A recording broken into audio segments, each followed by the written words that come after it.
Hey everyone. So next question is, which one of the following techniques made it possible to genetically engineer living organism? इनमें से ऐसी कौन सी technique है जिससे जेनेटिकली इंजीनियरिंग कर सकते हैं हम लिविंग ऑर्गेनिज्म की? That is hybridization, heavier isotope labeling, x ray diffraction या फिर recombinant DNA technology. Let's discuss one by one. If we discuss about the process of hybridization, क्या होती है hybridization? There are two vital steps of using hybridization. That is first denaturation and second gel electrophoresis. तो denaturation के अंदर क्या होता है? Heating causes double helix strand to separate. Heating करने के बाद डीनेचुरेशन स्टेप में क्या होता है? जो डबल स्ट्रैंडेड डीएनए है वो सिंगल स्ट्रैंडेड फॉर्म में कन्वर्ट हो जाता है. अगर जेल इलेक्ट्रोफोरेसिस की बात करूं तो यूज्ड इन माइक्रोबायोलॉजी. ये जो प्रोसेस है ये माइक्रोबायोलॉजी में यूज होती है. Typically defined by the use of an electric field to move negatively charge nucleic acid molecule through an agarose. ये जो बेसिकली प्रोसेस है जिसमें एगेरोस जेल इलेक्ट्रोफोरेसिस करते हैं हम. इसमें क्या होता है? जो negatively charge nucleic acid molecule हैं वो कहाँ मूव करने लग जाते हैं? एगेरोस जेल की तरफ मूव करने लग जाते हैं. This is achieve by moving negatively charge nucleic acid molecule through an agarose gel. ठीक है. एगेरोस जेल वहां पे क्या करता है? उनकी हेल्प करता है मूवमेंट में. Shorter molecule move faster and migrate further than the longer one. तो जो शॉर्टर मॉलिक्यूल्स होंगे वो क्या करेंगे? फास्ट मूव करेंगे. तो वो कहाँ मिलेंगे? मोर टुवर्ड द पोल मिलते हैं शॉर्टर, और जो लॉन्ग है वो ज्यादा मूव नहीं कर पाएंगे तो वो एट द एंड मिलते हैं. If we discuss about the next process that is isotopic labelling. Isotopic labelling में क्या होता है? It is a technique that is used to elucidate the mechanism of reaction or in metabolic pathway and in a cell. ये जो technique है ये इसके अंदर हम क्या देखते हैं? आइसोटॉप लेबलिंग में इसके अंदर कोई भी सेल है उसके अंदर हम लेबलिंग करवाते हैं पर्टिकुलर कोई मैकेनिज्म या रिएक्शन करवाने के लिए. The labelling take place by exchanging a specific atom with their isotope. कोई स्पेसिफिक एटम है, मान लो कार्बन है या नाइट्रोजन है, उसको क्या कर दिया? कोई स्पेसिफिक आइसोटॉप से लेबल कर दिया. The detecting of the isotope in the product help to understand the possible mechanism.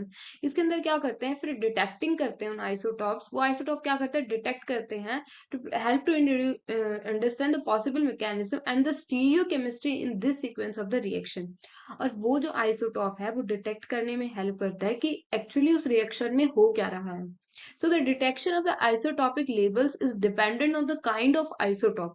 ये जो आइसोटॉपिक लेबल्स हैं ये डिपेंड करता है कि वो आइसोटॉप कैसा है. Radioactive isotope like H3 and C14 are measured radio chemical.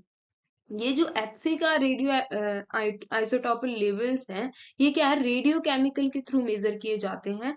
Stable isotopes की बात करूं तो जैसे H2 and C13 are detected for example with NMR and IR spectroscopy. ठीक है.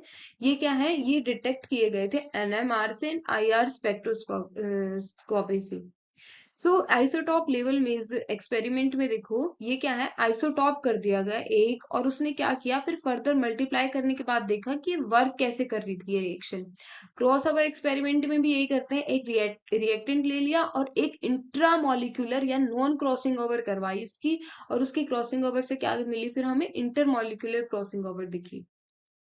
We discuss about the X-ray diffraction.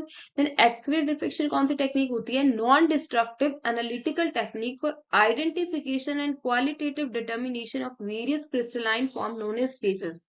X ray diffraction किस लिए use करते हैं? हम कोई भी किसी भी मॉलिक्यूल की क्रिस्टलाइन फॉर्म डिटेक्ट करनी हो या डिटरमाइन करनी हो तो उसके लिए हम एक्सरे डिफ्रेक्शन यूज करते हैं. Identification is achieve by comparing the x ray diffraction pattern. ये जो आइडेंटिफिकेशन होती है वो कैसे करते हैं? एक्सरे डिफ्रेक्शन की ये जितने भी पैटर्न है उनको रिकॉग्नाइज करके.